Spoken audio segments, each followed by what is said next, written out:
इस कार्यक्रम के प्रायोजक हैं कृषि एवं किसान कल्याण मंत्रालय, भारत सरकार। हर जोखिम से निकल कर फसल आए, सुरक्षित हो जाए, फसल बीमा से हर किसान अब आत्मनिर्भर हो जाए। संकट के समय प्रधानमंत्री फसल बीमा योजना किसानों के लिए वरदान है। अब सूखा पड़े या बाढ़ आ जाए कोई डर नहीं, अब ओले पड़े या कीट पतंगे फसल खा जाए कोई फिक्र नहीं, क्योंकि हमने लिया है प्रधानमंत्री फसल बीमा। बुआई से फसल कटाई तक हर जोखिम का दावा, न्यूनतम प्रीमियम पर अधिकतम भुगतान का वादा। योजना से हर साल जुड़ रहे हैं 5 करोड़ से ज्यादा किसान। अब आपकी है बारी। नजदीकी कृषि कार्यालय, सहकारी समिति, बैंक शाखा, अधिकृत बीमा कंपनी या जन सेवा केंद्र में स्वेच्छा से करा सकते हैं पंजीकरण। फसल बीमा पोर्टल या फसल बीमा ऐप द्वारा भी कराया जा सकता है पंजीकरण। प्रधानमंत्री फसल बीमा योजना, आपकी फसलों का संपूर्ण सुरक्षा कवच। कृषि एवं किसान कल्याण मंत्रालय, भारत सरकार। कार्यक्रम किसान वाणी सुनने वाले सारे बहन भाइयों ने विनोद मोरवाल की राम राम। और कार्यक्रम किसान वाणी में साथियों हम वो सभी बातें ज़रूर करते हैं जिससे हमारी जो खेती बाड़ी, हमारी जो कृषि है मजबूत रहे और भारत देश हमेशा अग्रिम पंक्ति में खड़ा रहे। तो साथियों कार्यक्रम किसान वाणी में आज हम जो बातचीत लेकर आए हैं, आज हम जो चर्चा करेंगे राष्ट्रीय खाद्य सुरक्षा योजना के बारे में बताएंगे।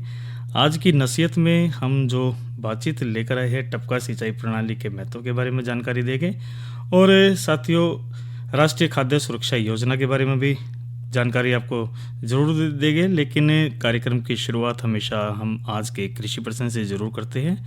और भाई आज का जो कृषि प्रश्न है, प्रदेश के किस जिले में गेहूं का सर्वाधिक उत्पादन होता है? भाई उस जिले का नाम बताना भाई, जरा सबसे ज़्यादा जो गेहूं उगाया जाता है उत्पादन होता है। और इसका आप सही जवाब हमारे को 6:50 से पहले आप हमारे को SMS या व्हाट्सएप के माध्यम से भी भेज सकते हैं। और हमारा जो फ़ोन नंबर है 9466021336 यानी 94 660 21 336 पर SMS या व्हाट्सएप के माध्यम से आप हमारे को 6:50 से पहले ज़रूर इस प्रश्न का उत्तर ज़रूर दीजिए। प्रदेश के किस जिले में गेहूं का सर्वाधिक उत्पादन होता है? और जो सही जवाब देगा भाई उसके नाम भी ज़रूर बाँचेंगे, बधाई भी ज़रूर देंगे। तो कार्यक्रम की शुरुआत साथियों आज हम एक बातचीत से करते हैं और बहुत महत्वपूर्ण ये विषय है। और आज हमने भाई बातचीत करी थी अनाज का सुरक्षित भंडारण विषय पर डॉक्टर कुसुम लता, जो कि खंड अधिकारी कैथल में कार्यरत है, इनसे बातचीत हम के अंश हमने की और वो अंश ज़रूर सुनाते हैं अनाज का सुरक्षित भंडारण। तो ये बातचीत के अंश सुनते हैं।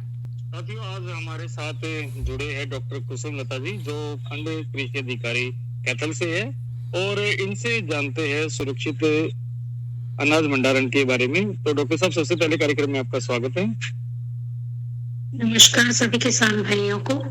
विनोद जी आपको भी नमस्कार जी। तो सबसे पहले मैं ये जानना चाहूंगा कि सुरक्षित अनाज भंडारण क्या है? सुरक्षित भंडारण, अनाज का सुरक्षित भंडारण एक यह प्रक्रिया है जैसे कि हम जो भी अनाज अभी हम काटेंगे, उसके बाद जैसे गेहूं हो गया और मूंग हो गए, इस बार की जो फसल है कटाई के बाद उसका लंबे समय तक रख रखाव करना, उसको भंडारण कहते हैं। उसमें उचित तरीके से, जैसे उसमें कोई कीट ना लगे, इस प्रकार से उसका अगर हम भंडारण करेंगे जो हमारे लंबे समय तक अनाज सुरक्षित रहे जी, इसको हम भंडारण कहते हैं। तो डॉक्टर साहब ये बताइए कि जिस तरह फसल अब कट रही है अनाज की है जिस तरह, तो अब जो भंडारण की शुरुआत जो किस प्रकार से करे, हमें क्या सावधानी रखनी चाहिए, किन किन बातों का ध्यान रखना चाहिए? किसान भाई, सबसे पहले तो जो भी अपनी कंबाइन या जो भी काटने के यंत्र हैं फसल की कटाई के लिए, उन्हें धूप में, अच्छी कड़ी धूप में सुखा के, धो के और इनको सुरक्षित रख लें। क्योंकि जैसे ट्राली हो गई, अनाज में जो भी कीड़े होते हैं वो बाहर से नहीं आते, वहीं खेत से ही आना शुरू हो जाते हैं। तो सबसे पहले तो अपने जो भी इस्तेमाल होने वाले यंत्र हैं कटाई के लिए, उनको अच्छी तरह से साफ सुथरा कर ले। उसके बाद अनाज जब आप खेत से लाते हैं काट के, जो भी सुरक्षित अनाज है निकाल के लाते हैं, उसे 4 या 5 दिन अच्छी तेज धूप में सुखाना जरूरी है, ताकि जो भी उसमें नमी है वो नमी उड़ जाए और हमारा जो है गेहूं का दाना वो सुरक्षित रहे। अगर नमी रहेगी तो उसमें कीड़े लगने की संभावना रहती है। तो डॉक्टर साहब, इसमें कोई सफाई भी जरूरी है जैसे सुखाने के साथ साथ? हाँ जी, जैसे आप सुखाने के साथ झरना लगा लें, ताकि जो इसमें मिट्टी और थोड़े जो भी कीट हैं या छोटे मोटे जो दाने हो जाते हैं, टूट जाते हैं दाने गेहूं के, तो उनमें जल्दी से कीट लगने की संभावना होती है। तो जो कटे मटे छोटे दाने होते हैं उनको बाहर निकाल लें और जो साफ सुथरे दाने हैं उनको अलग कर लें। छोटे दानों में ही कीट लगने की ज्यादा संभावना होती है। जी जी।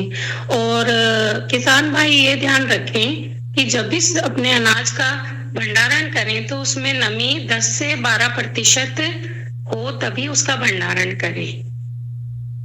अब किसान भंडारण जो करता है वो गोदाम या कोठी या फिर अपने कंटेनर, इन तीनों में भंडारण करता है अनाज का, ताकि वो उसके पास जैसी सुविधा है, जैसे बीज के लिए अगर वो भंडारण करेगा तो वो एक गोदाम में या कोठी में करेगा, और जो घर के लिए जो उपयोग करना है उसे, और तो वो उसके लिए कंटेनर का उपयोग करेगा। तो वो कंटेनर लोहे या धातु का अच्छा कंटेनर, सुरक्षित कंटेनर हो, या फिर किसान के पास सुविधा ना हो तो वो बोरियों का उपयोग करेगा। तो उन बोरियों को 1% मेलाथियन के घोल में भिगोकर छाया में सुखाकर उपयोग करें। और जो गोदाम में करने वाला किसान है भंडारण, उसको कोठी की साफ सुथरी एक तो खोल के धूप लगाएं और सुखाएं। कंटेनर को भी इसमें धूप लगवानी चाहिए जी? जी, कंटेनर को भी 2-3 दिन आप धूप में रखें, साफ सुथरा करें, और जहां तक वो मेलाथियन के घोल से आप धो सकते हैं और धो के रखेंगे उसको, तो उसमें कीड़े लगने की संभावना नहीं रहती है। तो डॉक्टर साहब ये बताइए, जिस तरह कंटेनर का आपने बताया धूप लगवाती है जैसे, तो उसके बाद जब हमें डालना हो तो उसको ठंडी करनी पड़ेगी या एकदम गर्म में ही डाल दे? नहीं, हाँ, ये आपका जो सवाल है, क्योंकि कई जैसे सोचते हैं भाई धूप लगवा दी एकदम साथ के साथ डाल, नहीं, कुछ तो गैप देना पड़ेगा उसमें जी? जी, अनाज भी जैसे आप धूप में सुखा के तुरंत ही उसे कंटेनर में ना डालें, ना ही बोरियों में भरें, उसे ठंडा करें। ठंडा करने के छांव में रख दो उसको। जी, ठंडा करने के उपरांत ही उसका भंडारण करें। एकदम से गरम में भी भंडारण करना उचित नहीं। जी। कुछ प्राकृतिक उपाय भी है जिस तरह हम अनाज डालते हैं कंटेनर में या बोरियों में है ताकि कीड़े नहीं लगे? हाँ जी, इसके लिए हमारा एक कार्बनिक तरीका है। जैसे आपको पता है कई तरीके होते हैं, जैसे लहसुन या प्याज डाल के भी किया जाता है, हल्दी का उपयोग किया जाता है, नमक का उपयोग किया जाता है, माचिस की तिल्ली का उपयोग किया जाता है और नीम की पत्तियों का उपयोग किया जाता है इसमें। तो सबसे बढ़िया उपाय तो नीम की पत्तियां हैं, और आजकल ज्यादातर माचिस का भी उपयोग कर रहे हैं किसान भाई, इससे भी अनाज सुरक्षित रह सकता है। तो नीम की पत्तियां कम से कम 25 से 30 किलो पत्ती आप तोड़ के ले आए जी। और उन्हें साफ सुथरी कर ले जी। और छाया में सुखा लें। और जब वो जी बताइए। जी, जब वो पत्तियां सूख जाती हैं, उसके बाद आप जैसे कंटेनर लेंगे तो उसके निचले हिस्से में आप एक लेयर बना दे पत्ती की। जी। फिर आप अनाज की परत बना दे। जैसे 5 क्विंटल की टंकी है तो नीचे आप एक परत बना दे, फिर आप अनाज डालें, फिर एक परत नीम की पत्ती की लगाएं, फिर आप अनाज डालें। इस प्रकार से 4-5 परतें बिछा के लास्ट में जब आपकी पूरी कंटेनर भर जाता है, उसके बाद आप नीम की पत्तियां ऊपर लगा के फिर उसे आप बंद करें, टाइट पैक कर दें। जी। जी। तो डॉक्टर साहब ये चीज और बताइए कि जिस तरह हम कंटेनर जो रखते हैं, जो जगह का हम चयन करते हैं, जी। वो चयन कैसा होना चाहिए? दीवार की दूरी कितनी होनी चाहिए या जहाँ पर नमी ना हो, किस प्रकार से सफाई व्यवस्था, उसके बारे में बताइए। हाँ जी, उनके जो सबसे पहले तो हम जिस जो हमारा भंडारण स्थल है जी। उसको क्या साफ सुथरा करके जहाँ भी कोई दीवार में अगर छेद हैं या दरारें हैं उनको भर दे सीमेंट से अच्छी तरह। कोई भी दरारें नहीं होनी चाहिए दीवार के अंदर, क्योंकि जो कीट हैं वो अंदर घुस जाते हैं और बाहर निकलने का वो फिर अटैक कर देते हैं अनाज के ऊपर। इसलिए आप ये करें कि जितनी भी है दीवारें या फिर जो भी दरारें हैं उनको भरें और फिर आप उनको वो करें। और सीधे आप प्राकृत जो भी आपका है, मतलब बोरी या जो भी आप उस कमरे में, हाँ जी, तो उनको दीवार से सटा कर ना रखें, एक लकड़ी का वो स्टैंड बना लें आप, जिससे पट्टे पर रखें और वो कम से कम 4 या 6 इंच ऊपर होना चाहिए जमीन से। ये नमी के लिए होता है जी, दीवार से अलग से होने के लिए। जी जी। और नीचे भी उसके जब हम कंटेनर को या फिर बोरियों को रखे, नीचे भी कुछ होना चाहिए ताकि जमीन की नमी नहीं आए। 4 से लेके 6 इंच तक जी। आप इस प्रकार का एक लकड़ी का स्टैंड बनाते हैं, उस पे आप बोरियों को रख दें या फिर कंटेनर हो उसका भी एक लोहे का स्टैंड आता है, उसको लगा के उसके ऊपर आप कंटेनर को रखें और कंटेनर के चारों तरफ जहां से हम अनाज डालते हैं वहां से भी उसको एयर टाइट करें ताकि कोई भी नमी उसमें प्रवेश न करे। नमी जैसे ही अगर अनाज में प्रवेश करेगी तो कीट का प्रकोप जल्द ही होगा। अच्छी तरह से कवर करना पड़ेगा किसी भी चीज से, बोरी से या फिर अन्य चीज से। हाँ जी। तो डॉक्टर साहब अब कुछ महत्वपूर्ण हमारे जो प्रगतिशील किसान बहन भाई है कार्यक्रम सुन रहे हैं उनके लिए दिशा निर्देश या कुछ सुझाव। हाँ जी, जैसे हमारे जो बीज के लिए हम रखते हैं कणक रखते हैं बीज के लिए, उसके लिए हम एल्यूमिनियम फॉस्फेट दवा का उपयोग करें ताकि उसमें कीट प्रवेश न करें, क्योंकि बीज लंबे समय तक हमें सुरक्षित रखना है, क्योंकि उसको बोने के लिए एक अच्छा वो मिले। तो हमें 3 ग्राम प्रति टन का उपयोग करते हैं और साथ में जैसे कृषि विज्ञान केंद्र है या फिर कृषि विज्ञान केंद्र हो गया और हमारा जो एग्रीकल्चर डिपार्टमेंट है वहां पे आप सलाह ले सकते हैं और उनकी सलाह लेके और आप इसका उपयोग कर सकते हैं और इस प्रकार आप अनाज को लंबे समय तक सुरक्षित रख सकते हैं। तो कार्यक्रम में आप बने, आपका बहुत बहुत धन्यवाद।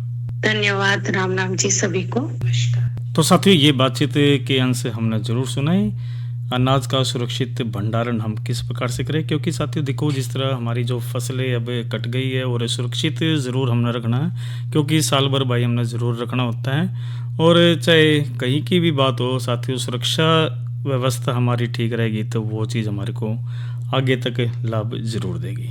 ये तो बातचीत के अंश से हमने आपको सुना है। और डॉक्टर कुसुम लता जी ने जो खंड अधिकारी कैथल से भाई बहुत बढ़िया जानकारी दी। एक उम्मीद करते हैं प्रगतिशील किसान बहन भाई इन बातों का अनुसरण जरूर करेंगे।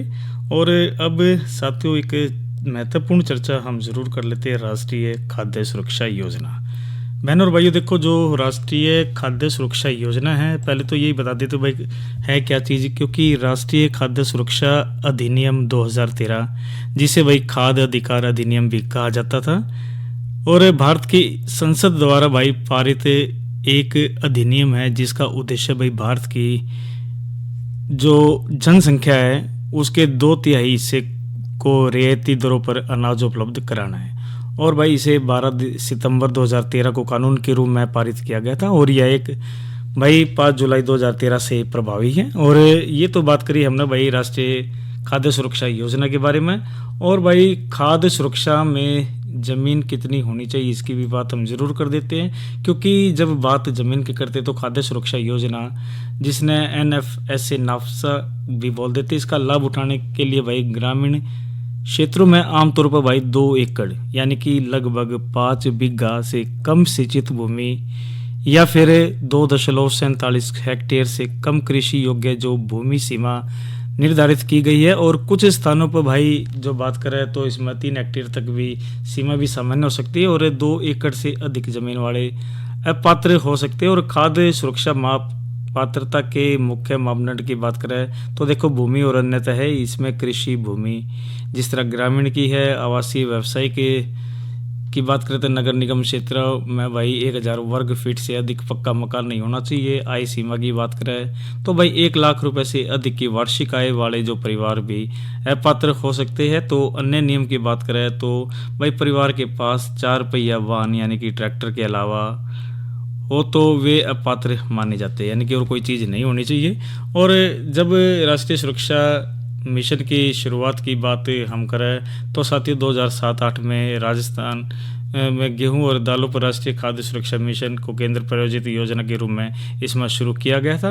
और जब बात करें इसकी तो भाई लाभ तो हमें ज़रूर मिलता है। और जब लाभ की बात करते हैं तो अगर जो इस प्रकार से हम इसमें देख रेख करते हैं तो साथियों इसमें ज़्यादा से ज़्यादा लाभ मिल सकता है।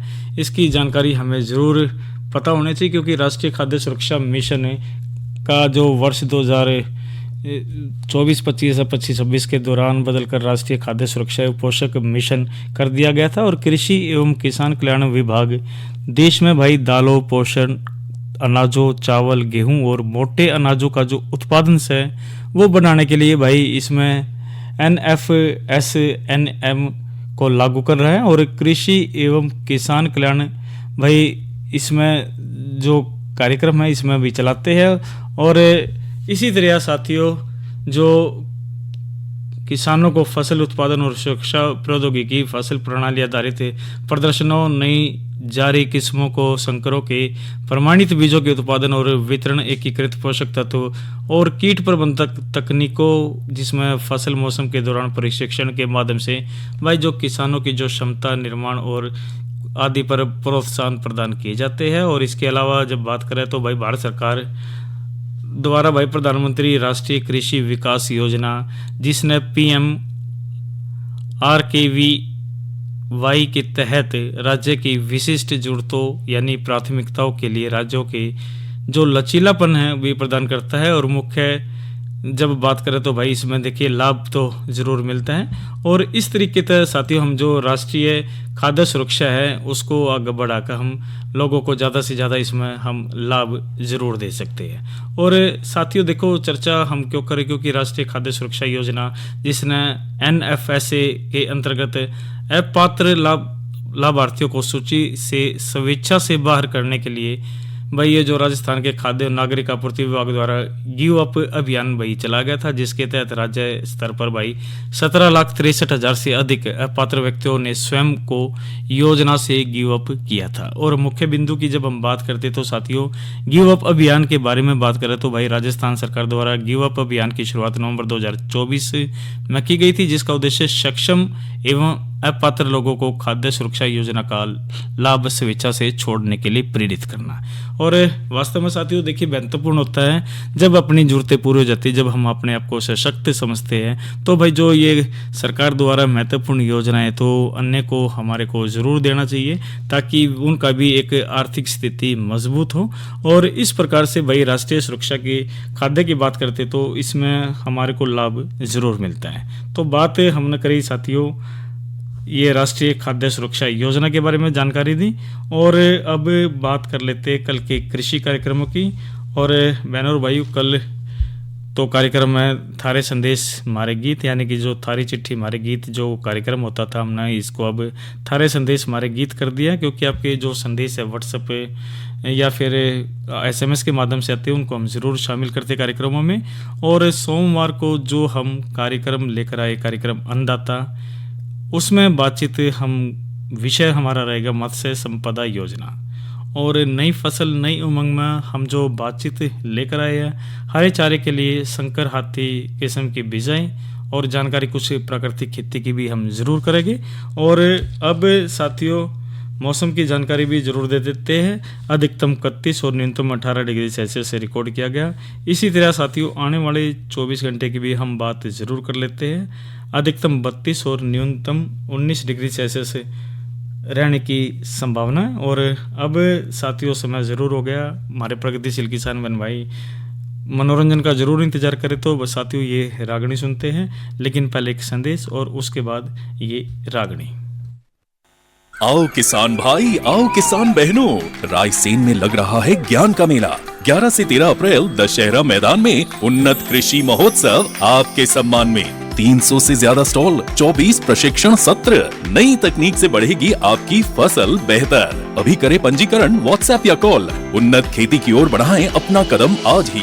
उन्नत कृषि महोत्सव, किसानों की तरक्की का उत्सव। तेरा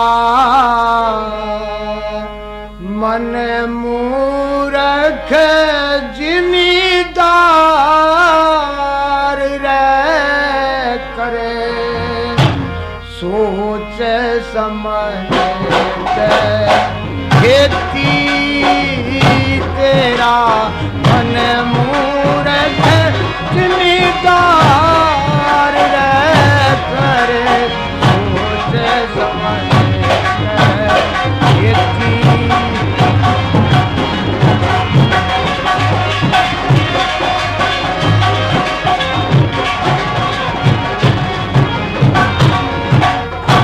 बिगे 25 की काया क्यारी, तनखेवट पे मिल रही से। उन पाप की बीज बिकाया 8 सीट का फुलरी से। तेरी क्यारी न लिए नुड़ाया, ज्ञान की गंगा चल रही से। जिसने बो दिया बीज परख के, उसकी खेती फलरी से। जिसने बो दिया बीज परख के, उसकी खेती फलरी से। ओ तेरे गले घलरी लानदार रहता है, आलस बो दिए खेती। तेरा मन मूरख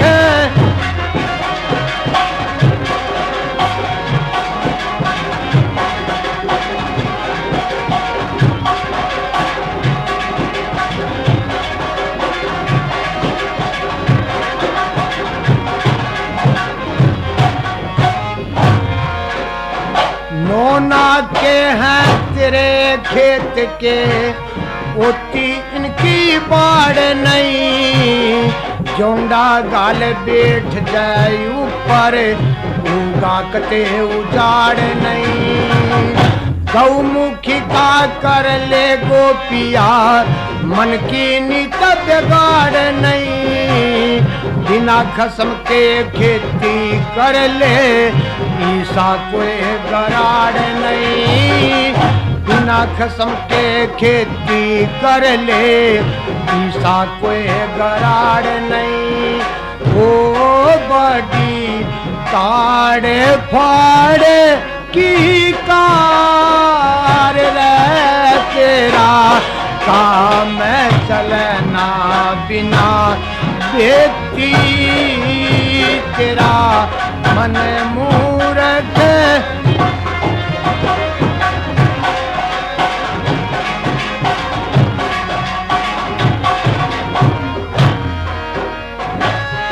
इब का रखिए बात याद तू पर कै आ गया धोखे में आम की सफल देख बो दिया कड़वा आग बड़ोखे में ईश्वर न तेरी करी सहाई राख्या डूबे सोके में अपनी बोई आप काटेब के हो मथा ठोके में ऐ मोह के मैं रही प्यार कदे कर दे फिर पछेती मेरा मन मूरख। नमस्कार किसान भाइयों एवं बहनों, आपको सूचित किया जाता है कि 11 से 13 अप्रैल 2026 तक रायसेन के दशहरा मैदान में उन्नत कृषि महोत्सव आयोजित किया जा रहा है। यहां आधुनिक खेती, बीज, मशीनरी और सरकारी योजनाओं की जानकारी दी जाएगी। अधिक जानकारी और पंजीकरण के लिए व्हाट्सएप नंबर 9818511244 या किसान हेल्पलाइन 1800180155 पर संपर्क करें। आप सभी सादर आमंत्रित हैं। तो साथियों, कार्यक्रम की शुरुआत में हमने आपसे एक कृषि प्रश्न जरूर करा था और इसमें जो हमारा प्रश्न था अनाज का जो बातचीत हमने जरूर करी थी कि प्रदेश के किस जिले में गेहूं का यानी कि अनाज का सर्वाधिक उत्पादन होता है, और इसका जो सही जवाब है साथियों सिरसा है, जो गेहूं का सर्वाधिक उत्पादन होता है। और इसका जो सही जवाब हमारे को साथियों ये गांव तेजा मोड़ी अम्बाला से बंसीलाल जी ने ज़रूर दिया है। और इसी तरह साथियों रणधीर सिंह बांगड़ में जो देवी और गौरव प्रवीण युगम वीरेंद्र गांव जोगड़ी यमुनानगर से सही जवाब हमारे पास आया है। और भाई सही जवाब हमारे पास भाई संजीव कुमार जो अमन कुमार भाई ये गांव कोकानी करनाल हरियाणा से भी इन्होंने सही जवाब दिया है। और साथियों और अन्य जो जवाब हमारे पास आज नहीं है, तो एक उम्मीद करते साथियों आप आगे भी ऐसे ही भाग लेते रहेंगे। आपको बहुत बहुत बधाई। और अब बातचीत ज़रूर कर लेते साथियों टपका सिंचाई प्रणाली की, क्योंकि आज की नसीहत में हम इसकी बात करें, क्योंकि टपका सिंचाई प्रणाली की जब हम बात करते हैं तो आधुनिक खेती की एक अत्यंत कुशल विधि है जिससे पानी और वायु पोषक तत्व सीधे पौधों की जड़ों में बूंद बूंद करके पहुंचाए जाते हैं। और यह प्रणाली भाई 50 से 70% तक पानी की बचत करती है और उर्वरक उपयोग को 40% तक कम करती है और खरपतवार रोकती है और फसल की जो पैदावार में 20 से 50% तक वृद्धि सुनिश्चित करती है। और इसके महत्व की अन्य की बात करें तो पानी की बचत होती है, भाई पोषक की जड़ों में सीधा पानी भी चला जाता है, फर्टिगेशन होता है, इसमें खरपतवार में कमी रहती है और अधिक और गुणवत्तापूर्ण उपज इससे हमने मिलती है। और साथियों अब चलते चलते आज के महत्वपूर्ण जानकारी ये भी दे देते हैं भाई PIBF के माध्यम से आप घर बैठे सारी जानकारी ले सकते हैं। इसी तरह किसान कॉल सेंटर की जब हम बात करते हैं इसका नंबर 1551, घर बैठे आप महत्वपूर्ण जानकारी निःशुल्क ले सकते हैं। और साथियों अब ये सुनते हैं संदेश। अरे अरे अरे क्या कर रहा है? इधर इधर इधर हम बोल रहे हैं तेरे बीजू का। उतला बोल रहा है? पक्षियों से तो हम खेत को बचा लेते हैं, पर इन घातक रसायनों से कैसे बचाएं? मतलब? देख बेटा, तू जो ये अंधाधुंध रसायन मिलाता है ना, मिट्टी की सेहत बिगड़ने लगी है और जब माटी ही कमजोर पड़ जाएगी तो उपज कैसे सेहतमंद होगी? अरे पहले ऐसा नहीं था, पूछना अपने बड़े बुजुर्गों से कैसे फसल लहलहाती थी, शुद्धता झलकती थी। हाँ, माटी भी तंदुरुस्त और लोग भी। अरे पहली वाली बात कहाँ, पर अब तो सभी डाले हैं। सब नहीं, आज भी लाखों जागरूक किसान परंपरागत विधि से फसल उगा रहे हैं, खर्चा कम और उपज की कीमत भी बेहतर पा रहे हैं। सच है? रे बेटे एक्सपीरियंस से बता रहे हैं, धूप में बाल सफेद नहीं किए हैं। हाँ। ठीक है भाई, मैं भी आज से जैविक खेती शुरू करूंगा। माटी से प्रेम की परंपरा है परंपरागत खेती। तो साथियों कार्यक्रम के आज के इस अंक में इतना ही। अपने साथी विनोद मोरवाल को दीजिए इजाज़त। अच्छा बहनों और भाइयों, राम राम।